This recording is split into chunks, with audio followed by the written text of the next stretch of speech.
Your boat is paid off completely. No lender, no mortgage, no debt. The title is in your name. You've fulfilled every financial obligation. You think your boat is yours absolutely, that nobody can take it from you, that your ownership is secure and protected by law. You're dangerously wrong. There's a trap that can strip you of your fully paid-off boat in as little as 90 days, legally, without your consent, without any debt involved, and you might not even know it's happening until your boat is gone and sold to someone else. By the end of this investigation, you'll understand exactly what this trap is, how it can spring on owners who think they're completely protected, the specific timeline showing how quickly you can lose everything, and most critically, the simple steps you must take right now, today, to ensure you don't become the next victim. This isn't about lenders foreclosing or banks repossessing collateral.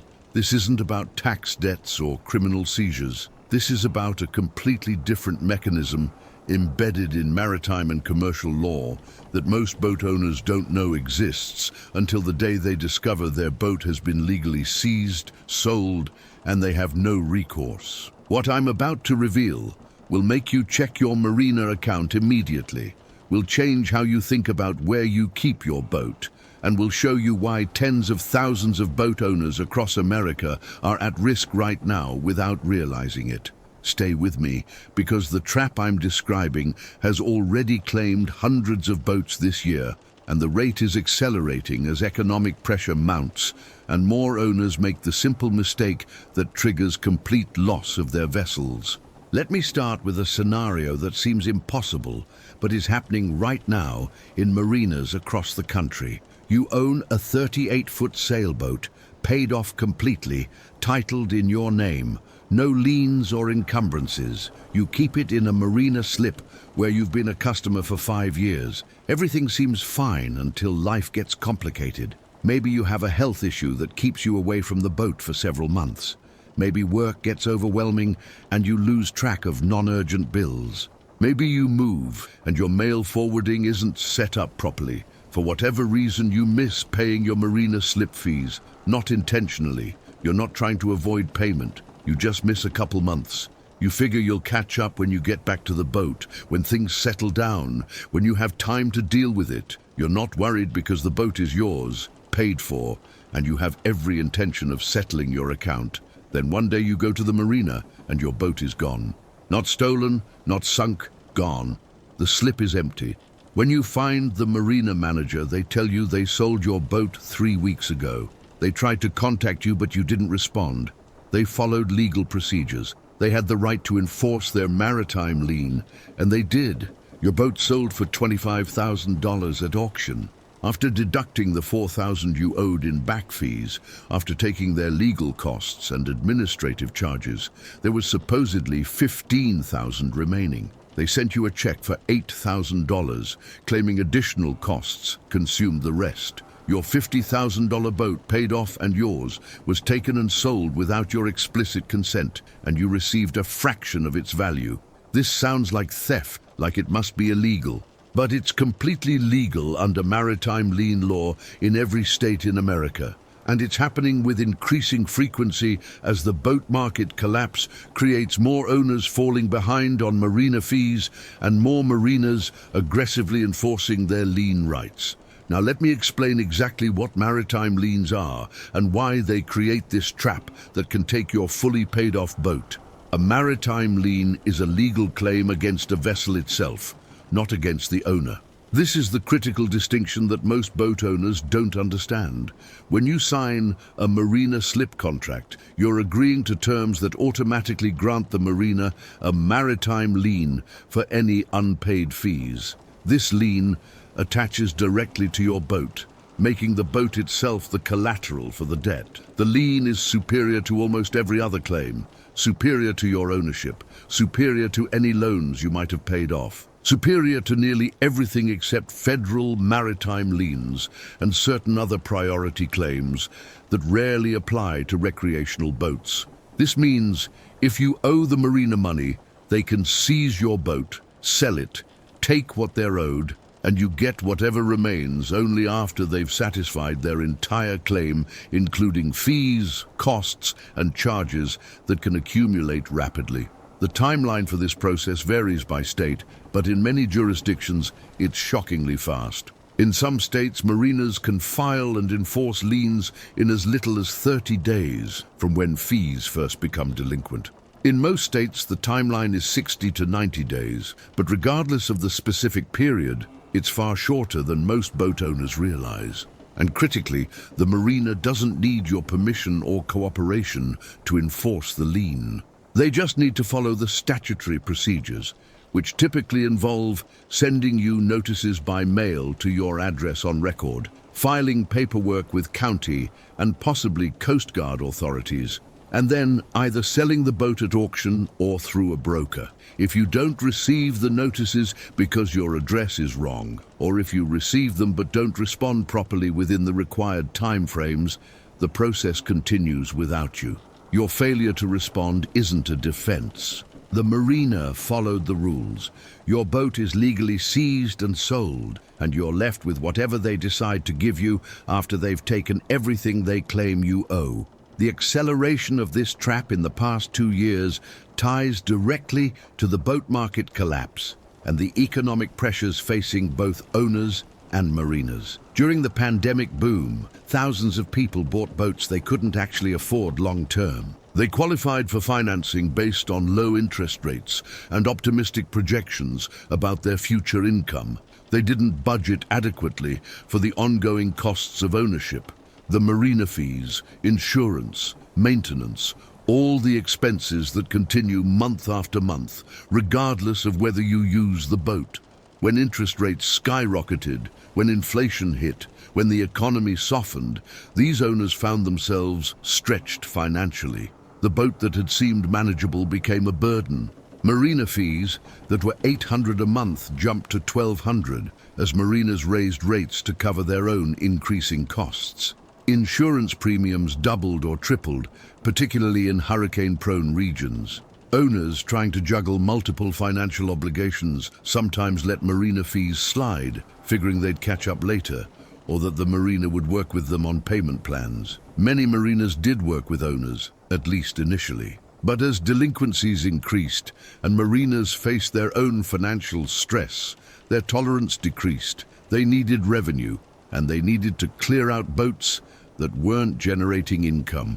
Maritime liens gave them a powerful tool to do both. By aggressively enforcing liens, mariners could collect back fees while clearing slips for new customers who would pay current rates. The process became systematic for some mariners. Identify delinquent accounts, send required notices, file liens, sell boats, collect payment, move on. The boat owners, often already stressed by the financial situations that led to the delinquency, were overwhelmed by the legal process and unprepared to respond effectively.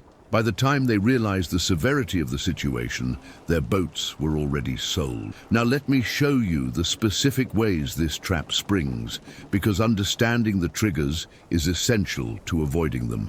The first trigger is simple non-payment. You fall behind on marina fees for whatever reason. The second trigger is communication failure. The marina sends notices to the address they have on file, which might be wrong if you've moved, or the notices might get lost in spam folders if sent by email, or you might simply overlook them thinking they're routine billing rather than legal warnings. The third trigger is timeline misunderstanding. You think you have plenty of time to deal with this, that it's like a utility bill you can catch up on next month, not realizing that maritime lien law operates on much shorter timelines than most consumer debt collection. The fourth trigger is inadequate response. Even if you receive the lien notices, you might not understand that you need to respond formally in writing within specific timeframes, not just call the marina and say you'll pay soon. The fifth trigger is financial inability. You want to catch up, but you literally don't have the money, and the marina won't accept partial payments or work out a payment plan once the lien process has started. The sixth trigger is abandonment assumption. If you haven't been to the boat in several months, If mail is piling up, if your contact information is outdated, the marina may assume you've abandoned the boat and accelerate the lien process accordingly. Any combination of these triggers can set the trap in motion, and once it's sprung, stopping it becomes extremely difficult, even if you're willing and able to pay what you owe. Let me share specific cases, because these aren't hypothetical scenarios. These are real situations where owners lost fully paid-off boats. Case 1 involves a boat owner in California who experienced a serious health crisis. He was hospitalized for 3 months following a stroke. During his hospitalization and recovery, his marina fees went unpaid because he physically couldn't manage his finances and his family didn't know about the boat or the fees. The marina sent notices to his address, but obviously he wasn't checking mail. After 90 days of non-payment and completed notice requirements, they filed a lien and sold his boat at auction. When he recovered enough to think about the boat several months later, he discovered it was gone, sold 5 months prior. He tried to sue, but discovered that challenging a completed maritime lien sale is extraordinarily difficult. The marina had followed all required procedures, even if those procedures were inadequate given his circumstances.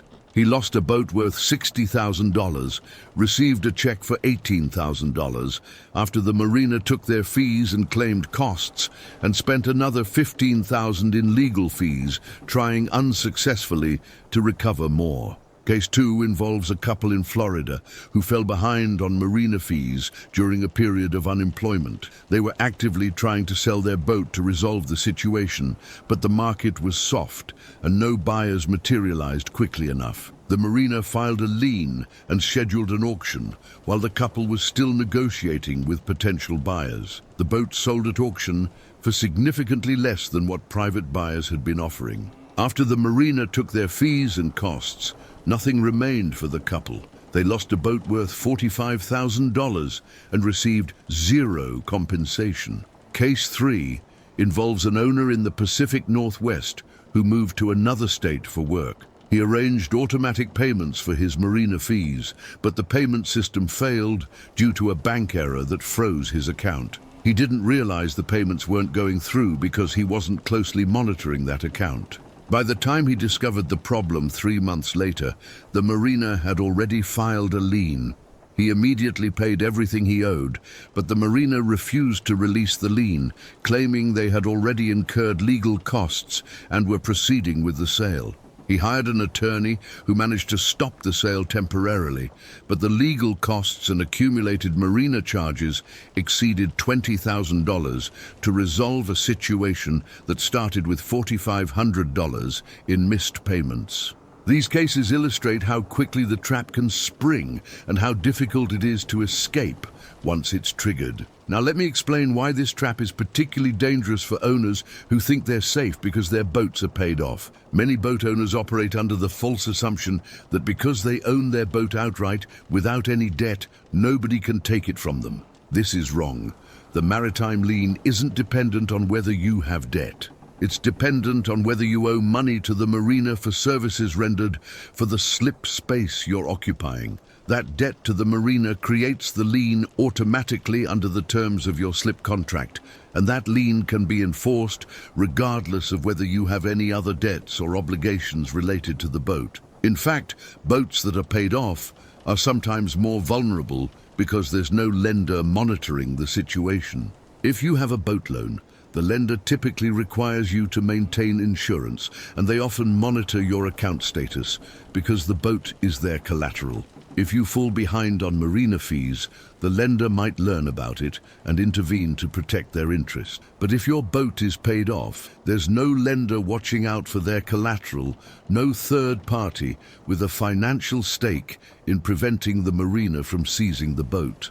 You're on your own, and if you're not paying attention, the trap can spring before you realize what's happening. The situation is compounded by the fact that many owners of paid-off boats are older, often retirees who bought boats years ago and have long since paid them off. These owners are more likely to experience health issues that take them away from their boats, more likely to have fixed incomes that make catching up on back fees difficult, more likely to be less sophisticated about their legal rights and remedies. They're also the demographic least likely to be monitoring email closely or responding quickly to legal notices. They think of the marina as a service provider they've worked with for years, not as a potential adversary with the power to seize their boats.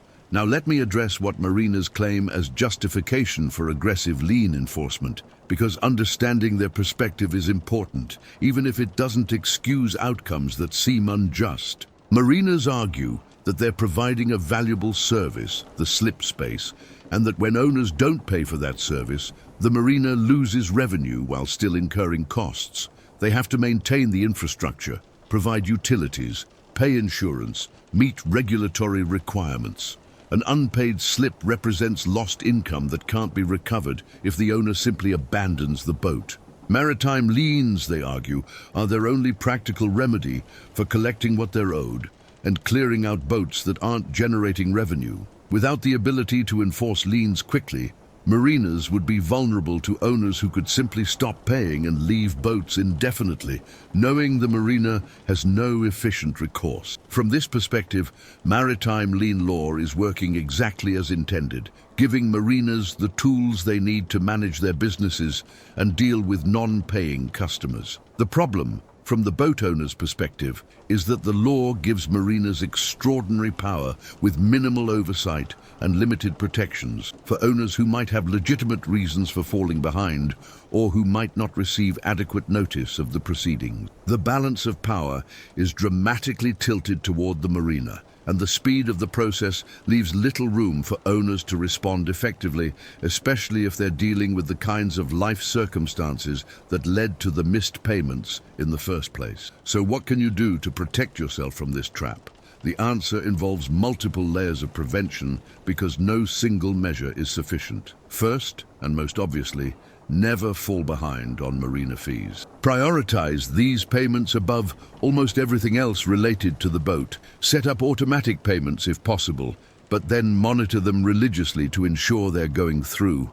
Treat marina fees like you treat mortgage or rent payments as non-negotiable obligations that must be met regardless of other financial pressures. Second, keep your contact information current with the marina. Make absolutely certain they have your correct address, phone number, and email.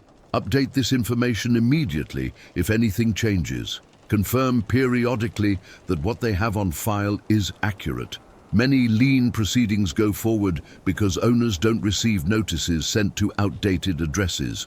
You can't respond to warnings you never receive. Third, monitor your marina account constantly. Check monthly that payments are being received and credited correctly. Review statements for any unexpected charges or fee increases. Question anything that looks wrong immediately, not 6 months later when you've accumulated significant arrears. Some marinas have online account access that makes this monitoring easier.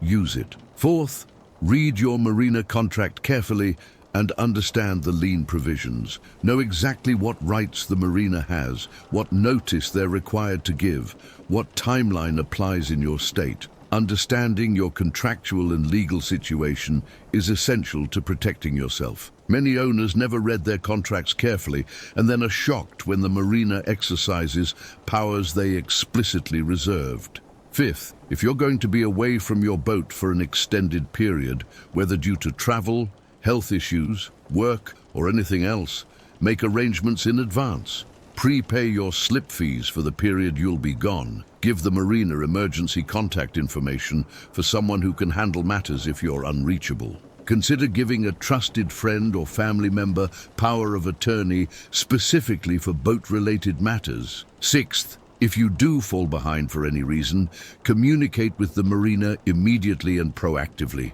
Don't wait for them to contact you. Reach out, explain your situation, ask about payment plans, and get any agreements in writing. Many marinas will work with owners who are transparent and cooperative, but they won't if you go silent. Seventh, if you receive any notice about unpaid fees or liens, treat it as an emergency. Don't assume you have plenty of time. Don't hope it will go away if you ignore it.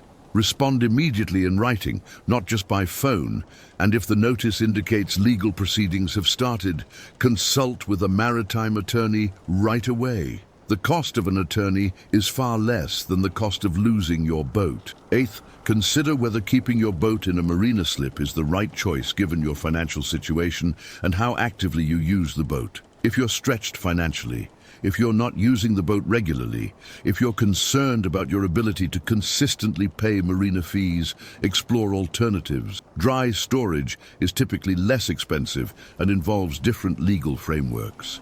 Keeping the boat at a private dock if you have access to waterfront property eliminates marina fees entirely. Selling the boat before you fall behind might be better than risking losing it to a lien. Ninth, maintain adequate insurance that specifically covers marina fees in case of emergency. Some boat insurance policies include coverage for marina charges if you're incapacitated and unable to pay. Check your policy and consider adding this coverage if it's not included. 10th, stay informed about maritime lien law in your state. Requirements vary significantly by jurisdiction. Some states have more owner-friendly procedures than others. Know what the rules are where your boat is located so you understand what you're facing if problems develop. These protective measures don't guarantee you'll never face a maritime lien, but they dramatically reduce your risk and improve your position if problems develop. The key is recognizing that marina fees aren't just another bill you can let slide. They're secured by a lien that gives the marina extraordinary power to take your boat, and in the current environment, marinas are more willing than ever to exercise that power. Now let me address what needs to change at the policy level, because the current system is clearly failing to protect boat owners adequately while giving marinas power that's prone to abuse. First, there should be uniform national standards for maritime lien procedures rather than the current patchwork of state laws.